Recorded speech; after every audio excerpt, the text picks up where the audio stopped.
সালাম আলাইকুম ভাই। ও আমাদের খুশুর বাড়ি কানে ভাই, ভাই ভাই ও আমাদের খুশুর বাড়ি কানে বুঝলাম না এবার খোঁজা খুঁজি নিছেন দেখতে কথা কইতাছি না ভাই, এটা তো ব্যবসা হারাইছে, একটা মানুষ কথা কইতাছে আর এনে ফসল ফসল নিছেন, বুঝলাম না এটা ধরিলে এটা কথা। আমি এলাকায় আছি তো ভাই, চিনি না তো এই কারণে আর কি। আপনি লাগাইছেন তাই কি হয়েছে? দুই টাকার মূল্য খুঁজান নিছেন, এটা জরুরি কথার মধ্যে। আচ্ছা ভাই আমার ভুল হয়েছে ভাই, এটা ভাই ভুল হয়েছে, ঠিক আছে। ভুল হয়েছে। আসসালামু আলাইকুম ভাই।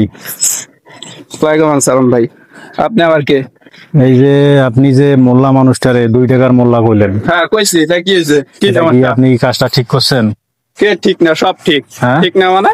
এই যে মোল্লা মানুষ আছে দেখা ফজরের আজান হয়, আপনাকে ঘুম ভাঙে। এই মোল্লা মানুষ আছে দেখা আপনি যখন জন্মগ্রহণ করছেন তখন আপনার কানের মধ্যে আজান দিছে।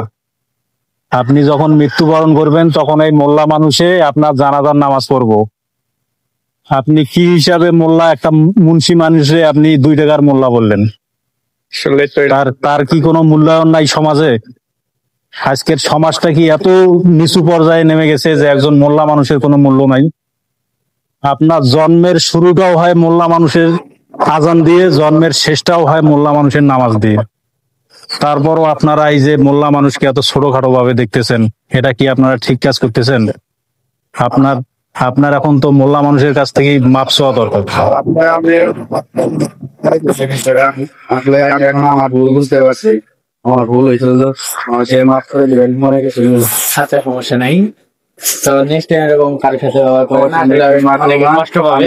এতদিন মানে ভাবি না আসলে বিষয়টা, আমি এখন বুঝতে পারছি। বড় ভাইকে সুন্দর করে বুঝাই দেওয়ার জন্য ঠিক আছে, আপনি এই বিষয়টা তুলে ধরলেন, আপনাকে ধন্যবাদ।